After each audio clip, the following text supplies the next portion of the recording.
Welcome to the AMSDynamics.com podcast. AMSDynamics.com. Let us be your dynamic business solution. Hey, well, I'm Ash. And this is Tiny. We are with AMS LLC, AMSDynamics.com. Let us be your dynamic creative solution. And so what are we going to talk about today on this podcast? So we're continuing on with our 4-part series about the importance of brand identity. Brand identity, I'll be frank with you, I get excited when I talk about it. It hypes me up. I get stoked about it because brand identity is a way in which a business, a brand, a product, a service can carve out the way that people feel about them, whether or not they're interacting with them. You can bring value to people when you're not even doing business with them, when they're not actively using your product, because if you have a strong, positive brand identity, people even just think about your product, think about your service, they get a little excited. It's the reason people put posters up in their room of products and services or athletes and celebrities because the way that they feel about them. Right. So the brand identity step is where you really carve out that feeling that your customers have about you, whether or not you're doing business with them actively at the moment. Today, we're on part 2. We're going to talk about Primal Branding. Now, we have a 8-part series of podcasts that we did previously where we did real deep dives into Primal Branding, the steps involved, how they work, and how you can employ them. Right. Those nuts and bolts are there. They're in place. I would recommend any entrepreneur, small business owner, go back and take a listen to that whole playlist if you're interested.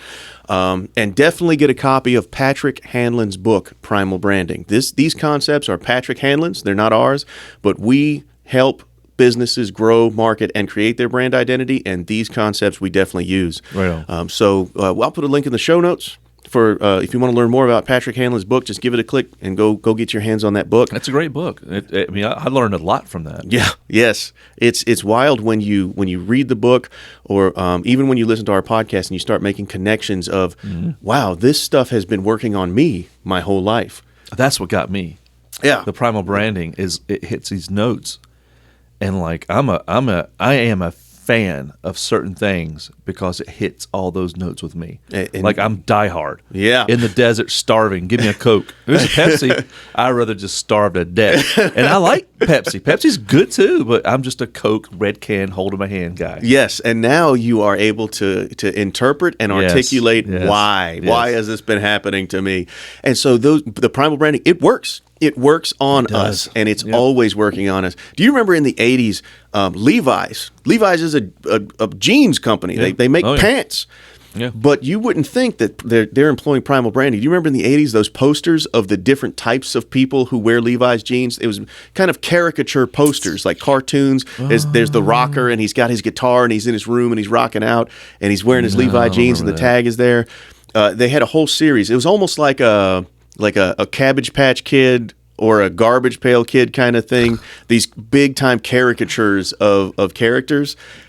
I was out to collect those posters. Really? Yeah, it was like a collect all 13 kind of thing. That. That's crazy. Remember that. And because of that, I asked my mother to buy me Levi jeans. I asked my father to buy me Levi jeans. Boy, shut you up. You're getting Wranglers. Sweatpants, boy. Sweatpants. But so it works. It works on all of us. It's always working on us all the time. Yeah. Now, the reason that I get excited about it is because when you think about a certain band or you think about a certain product, or some people, when they think about Nike, they're like, yeah, just do it. Yeah.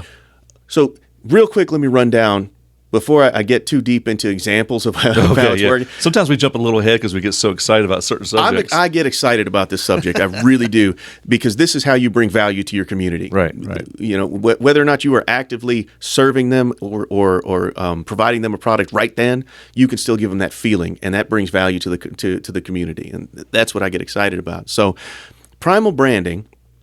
The concept is that there are codes instinctively programmed into us that when those codes are activated, the individual can't help but be attracted to the product, the service, the company, the group. It's in your DNA. It's in there. And so those codes, first is the creation story, the story of how your product, your service, or your company got started and began, what inspired it, because that creation story might then inspire me. Wow, look at what caused this company to be, what this product began as. The same background, or Yeah, I mean, it attracts you. Like, you smell it, you see it, you hear it. You're like, oh, that touches me. That resounds in me. It does. It exactly. It resonates with me. Resonates. That's that resound. Is that right? I'm good with it. It resonates resoundingly with me. Then, after the creation story, you have the creed of the company, the creed of the service, the creed of the person who began this whole thing. This is our mission. This is what we're out to provide. This is what we're out to solve. This is what we're out to accomplish. When you get past the creation story and the creed, then there's icons, like the Nike swoosh, like the Tesla T. Oh, yeah. You know, even something, it's when you think of Hershey's, it's just the word Hershey's, but it's got that particular Hershey's font. Yeah, well, yeah, it's the Hershey's font, the color of the packaging. Mm-hmm. I mean, it's also the name of the freaking town. There's that. I mean, it's just, but you know. But when I say Hershey's chocolate, you can, in your head, close your eyes, you picture it, you can see the word Hershey's. Exactly what you're talking about. Hershey's milk chocolate bar. Under Armour, where they combine the U and the A to make the symbol. Under Armour, that's a great one. So the icons is where we begin to get traction with the primal branding, where you have people who say, this is how I can participate. I can be a part of this. Perfect. You know, I'm a big Tesla fan. Oh, yeah. And I would love to have a $153,000 Model X parked in the driveway. I do not. Not yet, anyway. But I don't. Anyway.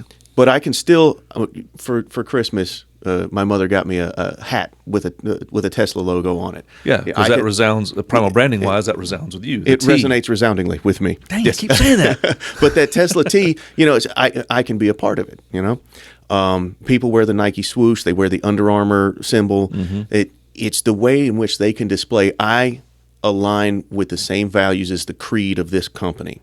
Well, here's the thought. If it wasn't important, then you would just sell the shoe. What's the point of having your logo on a shoe? Because it's that important. It's important that people acknowledge that the creed of our company, this shoe, has been built and made and created with the creed of our company in mind. This shoe is meant for you to go out and accomplish what our creed says we should all accomplish. So that's important. That's why people want to display those icons. After icons, it's sacred words. It's verbiage that is associated with your brand, your company, your product. Just do it. Just do it. You know, I know exactly what that is and what that's about. Now, so what I was earlier when I was getting too excited and I started like a boulder rolling downhill, you can't stop them. I was going to talk about Under Armour, because Under Armour's sacred words is protect this house. Under Armour started out with the second skin shirt that keeps you from getting chafed. That was it. It was to protect your skin. Oh, that's what Under Armour started out, so that you could have a garment that wicks moisture away from your skin, so that you don't get chafed when you're running, when you're playing football. The technology they employed was to keep sweat off your skin. Keep sweat off your skin. You know how slick those Under Armour second skin shirts are. Oh yeah. It's to keep friction and moisture, keep moisture away from your skin, and keep friction from causing damage to your skin. And so their sacred words are protect this house. Right? Well, it can mean two things. Go with it. Okay. Go. Protect this house. Your temple, you physically protect this house. Yes, sir. Also, like in the paint, in basketball. Yes. Protect this house football field. They did a great commercial about that. So protect this house, we know it originally means your body, your temple. All right, but you're at the football. They did a phenomenal ad campaign where I think it's like a high school football team, maybe college, younger guys playing football, and these guys are huddled up, and as they're practicing, protect this house. As they're in the games, in the huddle, protect this house. Nobody's coming in this house. Protect this house. Nothing more important than your house. Yeah, nothing more important than your house, your temple, your fortress, your castle. Yeah. Right now, I feel myself getting amped up when I'm thinking about that commercial, those athletes huddling up together, and they're gritting their teeth and they're saying, we're going to protect this house. Because I'm a big Under Armour fan, when I leave the house in the morning, I've got a dog. You know my dog, Zoe. Oh, yeah. And she's the sweetest thing in the world, but she is serious about protecting our house. When I leave the house in the morning, I lean down, I pet Zoe, and I whisper to her, protect this house. I'm dead serious. I'm dead serious. I'm not laughing at you. Daddy's leaving. Laughing with you. Protect this house. You can laugh at me all you want to, because the primal branding has affected me to the point that that's how I feel about it, whether or not you find it funny. Well, so sacred words is that. What's next? After sacred words, you get to the rituals. Rituals. Okay, I was getting ready to say, That's my ritual with the sacred words from Under Armour? No. I was going to say something else. Then one after that, I'll go back to it. Okay. I'm sorry. Go ahead. No, so you've got the beyond the sacred words, you have rituals. Rituals, right. Rituals are things that people do. For example, just a simple thing. People who are big time in Nike, their icon is a swoosh. The sacred words is just do it, and the ritual is just do it. I'm going to go out there and work. I'm going to go butt off. I'm going to train. Sweat, steps, playing hard. Pre-dawn, the sun isn't even up yet, but I'm up. Yes. I'm training. So that's the ritual. When you see, there are things that people from different brands will do, and that is their ritual. We've talked a few times about Coca-Cola and how Christmas is a Coca-Cola thing. They have locked down Christmas. Santa Claus is a Coke guy. And so their ritual is, Christmas time, we've got our polar bears, we've got our Santa Claus. Enjoy your Coca-Cola with your family here at Christmas time. Right. So those are the rituals. Now, the great thing about rituals, sacred words, and icons is that they all kind of, it's like if you picture a DNA strand, because a lot of times they kind of go together. They wrap up together, and they really do. They kind of go together, so they can kind of be taken together. Mm-hmm. After rituals is non-believers. Now that's where I was going to insert. I'm listening. So Under Armour. Mm-hmm. The Protect This House, the athletes working hard and all that. That was a turnoff for me. I was a non-believer. I didn't like Under Armour because I was like, I don't like football. I don't like this macho testosterone-ism. I guess the real words made it up. I was a non-believer. Testosteroneism. I like it. That is your sacred word now. Boom. Trust me, I got a lot of sacred words, and I just make them up if I don't know it. So I was anti Under Armour because I was like, this is just too hardcore. Sports is not about the competition and obliterating your opponents, about improving yourself. But now I'm a believer, not because of the commercial, because of the products itself. I have Under Armour shoes right now on. You know what? I do too, actually. They are one of the most comfortable shoes I've ever worn. Let's be clear. Under Armour did not pay us to say that. No. We just literally are. I'm looking at him. He's wearing Under Armour shoes just like I am. It's got the logo right there on the side of it. Mm-hmm. And they're still really good shoes. Protect this house. Protect this house. Yeah. And so I'm a believer of Under Armour now. So you've tapped on two separate, equally important concepts here. You were a non-believer, right? Yeah, I was a non-believer. But Under Armour did not start their company and say at a board meeting, guys, we want to exclude Ash Redden. We want him out. That wasn't part of it, no. What happens is the concept of the non-believers is because the moment that you define what you are, you automatically and absolutely define what you are not. Yeah. It happens silently, whether you want to do it or not. As soon as you say, I am this, then there are going to be things that are not this. And so at the time, they defined themselves in that way. Protect this house, football players, basketball players, marathon runners, UFC fighters, even guys in the military, military guys, law enforcement, big on wearing the Under Armour underneath their armor. Protect this house. See, I didn't like it because I was like, I can get a cheaper version of that somewhere else. Starter makes a cheaper version of the Under Armour, and I don't like the attitude they have. Reebok did the same thing. Yeah. Okay? And let me ask you this. If I say I've got Under Armour Second Skin and I've got the Reebok version, well, what's the Reebok version called? Reebok Rash Guards? Which one are you reaching out and picking? It's horrible naming. That's what they had. That's what there was. Guard. It's not a great sacred word, is it? So you have a rash? It's a rash guard? Not a strong sacred word. Does not activate the sacred word primal code. Right. But when you say, all right, I've got Under Armour, it's Second Skin. It's to protect the house. Second Skin. Protect this house. Sounds great. It does. It really does. And so they were able to leverage it in a way. So now, as a function of defining we are athletes, we are football, we are basketball, we are marathon runners, you at one point said, okay, if that's what they are, that's what I am not.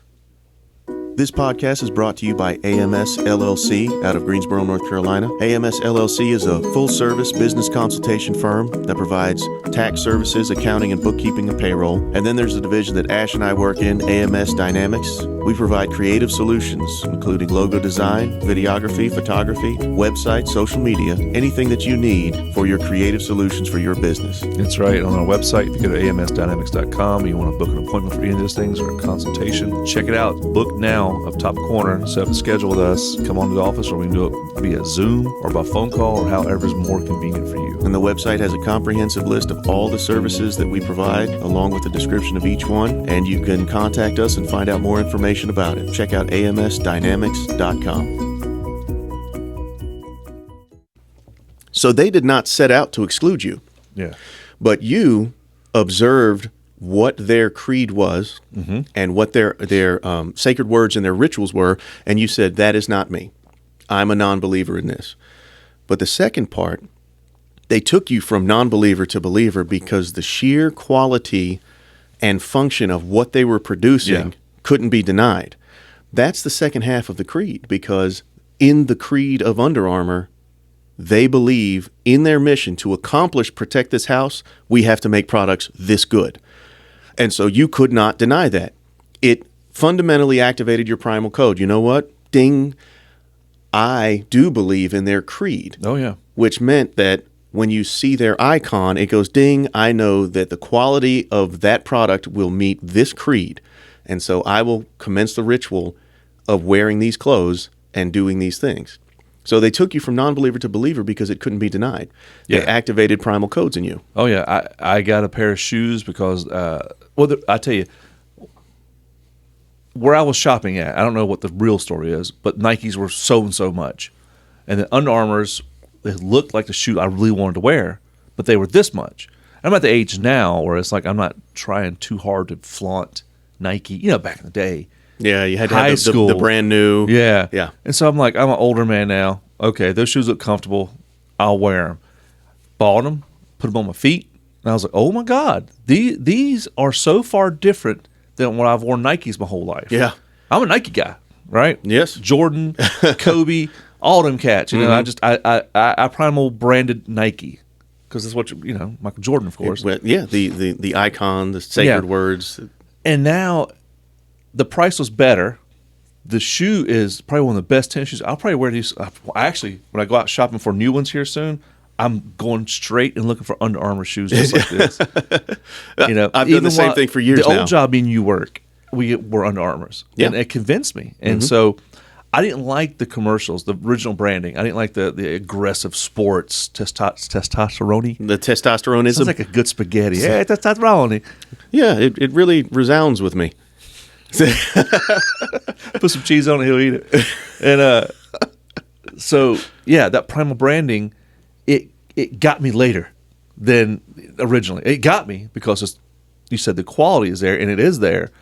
And now I'm an Under Armour person. So once Under Armour had the opportunity to start to activate some of your other primal codes, you couldn't resist. Yep. It could not be resisted.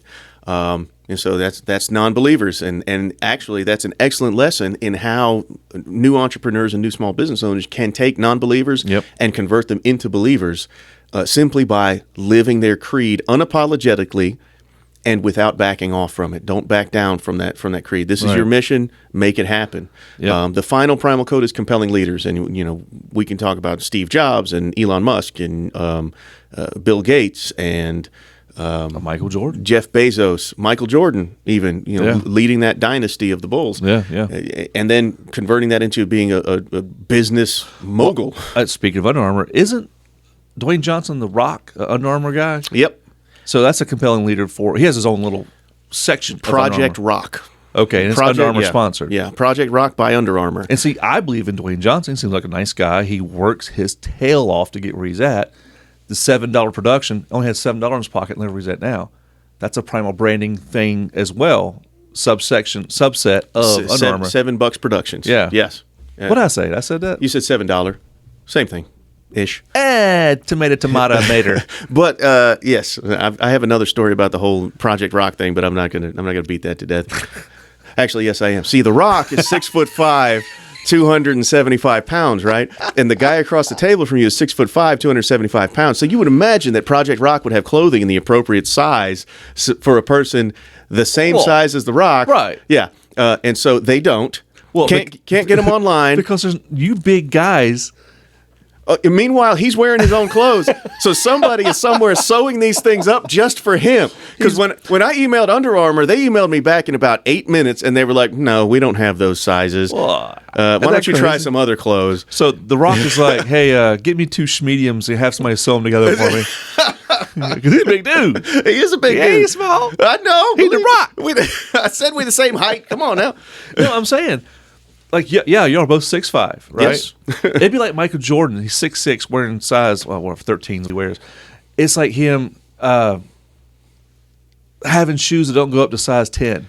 Exactly. What can I get the size Jordans like you wear? Nah, we don't make them. Exactly. Exactly.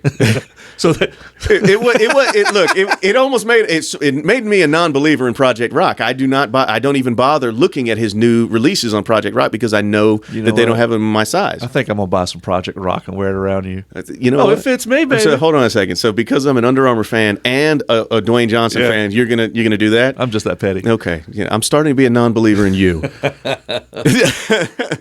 We have a good time, folks, but really, so they don't have tall sizes. It's a point at which I have to recognize, so you know what, in this particular segment, they're not actually following their creed, because the creed is, this is what Dwayne Johnson wears, and so you see what he accomplishes, so you should wear this, so it can be what you accomplish. These are the icons that you display to say that you want to be as successful as Dwayne Johnson. Yeah. And his ritual of getting up at 3 o'clock in the morning and training and working out, that's a ritual you should do while wearing these clothing, and then you can accomplish that creed. Does he have a different creed, or is it Protect This House as well?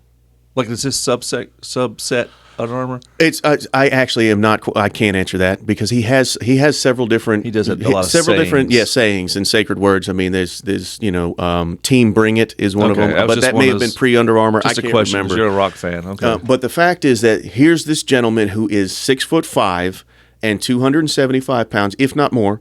And so I know for certain that he has to be wearing a tall size of clothing in order to, otherwise he would look like he's wearing a belly shirt like Apollo Creed in Rocky III.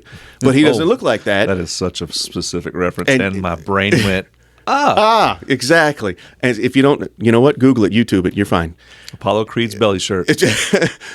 But for him to be able to wear it, it has to be that way. And I know that I contacted the company, and they don't have plans to release that clothing in that size, and so they have backed off of their own creed when it comes to that segment. And I'm a Project Rock non-believer, in spite of being a fierce zealot for the Rock and for Under Armour. So this might be off topic. Does Under Armour make sizes for you? I mean, they're for Under athletes. Under Armour proper does, but they don't do it for Project Rock. Hence the whole non-believer in the Project Rock thing. Gotcha. That is odd. But the thing is, they've got the compelling leader, they've got the icons, they've got the rituals, all that is in even the creation story. But because they fell off on their creed just for that one corner of their business, I'm a non-believer in that. I wonder if Nike has Kevin Hart apparel that I could wear.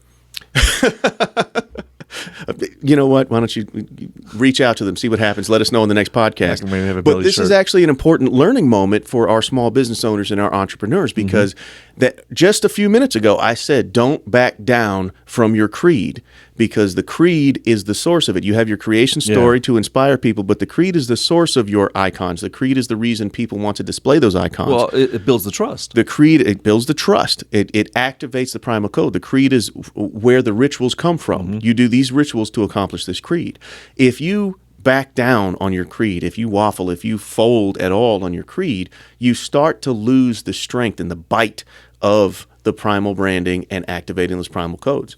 Your zealots even will begin to question you, as I have questioned Under Armour on their decision not to have Project Rock in tall size. I'm glad you brought that up, because it makes for a good case study on how even the most successful of brands, with the most successful of compelling leaders, with several of these codes in place, if they back off on the creed, things start to crumble. No different than a company who's been doing a great job for years. If their customer service starts to fall apart, if certain things lose that trust, you lose that. Usually you'll get one pass. Okay, they had a bad day. That was a bad experience. But if you start to consistently back off on the creed that was important to you, you're going to lose it. Well, speaking of which, like, how important small business is word of mouth? Word of mouth. I'm not going to send my friends over there because they used to be on top of it. Like, restaurants are real bad for that. Yeah. Restaurants fall victim to this all the time. You go to a restaurant, you enjoy great service, had the best time of your life, great meal. And tell everybody. Boom, you tell everybody. And then you go back, and then you're like, you get poor service, you order wrong, and you're like, oh my God. And then next day you're like, hey, where you want to go eat out at? Oh, not over there. Yeah. Now you get that negative word of mouth because they backed off on the creed. When you start a restaurant, your creed is, I'm going to give phenomenal food, phenomenal service, give people a great experience. That's the value you're bringing. Totally understand that things get in the way and things happen, but it's problem solving. And and as one of your zealots, so somebody goes in, Yeah. you create a zealot out of them. They go out and they're word of mouth. They're sending The other best people to be calzone I ever converted. had. Yeah.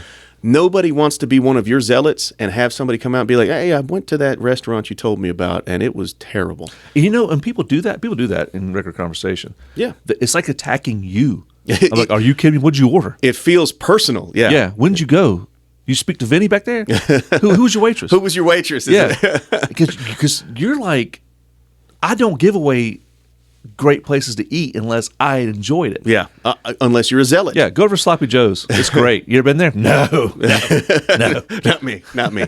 So you have connected a portion of your identity with that group, that project, that service, product, that service, that brand. And if that brand fails someone that you send to be converted, if it fails them, you feel personally injured by that, which causes a new rift between you and your company. That's my Primal Branding. That's my company as well. Mm-hmm. You know, Coca-Cola. Coca-Cola is horrible tasting. Well, excuse me? 'Cause I put my life and soul into Coca-Cola. I love it. You know, not that extreme. Yeah. Well, like Under Armour, you know. Oh, Under Armour. Ugh. You're like, dude, trust me. I'm telling you, go buy a pair of shoes. Give it a try. Put them on, and you'll be like, oh my gosh. And then they go do it, and they're like, oh, these things are horrible. And you're like, are you crazy? Because once you become a zealot of a particular brand, they've done their job. Yeah. And now I'll sing the praises of them. Because you're one of their zealots. Primal So Branding which got is me. the byline for Patrick Hanlon's book, Create Zealots for Your Brand. Yeah. So now what can our small business owners, our entrepreneurs, people thinking of starting a small business learn from this is that your creation story will be what your creation story is. You know what inspired you to do this. You know why you took this plunge. When you make a public creation story, it doesn't necessarily have to be fact accurate or anything. You can make a superhero story out of it, and it's fine. Yeah, it just has to embrace the connection, spirit of the inspiration. Spirit. Yeah. But when you get to the creed, lock in that creed. Make sure you know what it is your company, your brand, your product, your service is trying to accomplish, and bring people into the fold as people. You are our members who are in this with us. Our mission is our mission united together. Right. And don't back down from that creed. Creed can be fluid. Your mission can change as you go along because of the fact that it's not something that has to be etched in stone and we never change. But make sure that you have that creed mission set in place before you begin moving, and don't back down from the values imbued in that creed. Right. You can change the creed itself. It can be a little bit fluid and say, well, you know what, we're actually turning towards this. We're leaning into shoes now. You know, we used to just do shirts. Now we're leaning into shoes. Tesla's a really good example of that, where they used to be just cars to energy. to all energy. Yes. Yeah. So it can be fluid, but don't back down off of the values. And then keep up with your icons, sacred words, rituals that all support that creed and that mission. Be a compelling leader and take time and effort to convert non-believers into believers. Your business will absolutely create zealots for the brand. You'll be extremely successful, and you're going to bring lots of value to your community. I'm Ash. And I'm Tiny. AMSDynamics.com.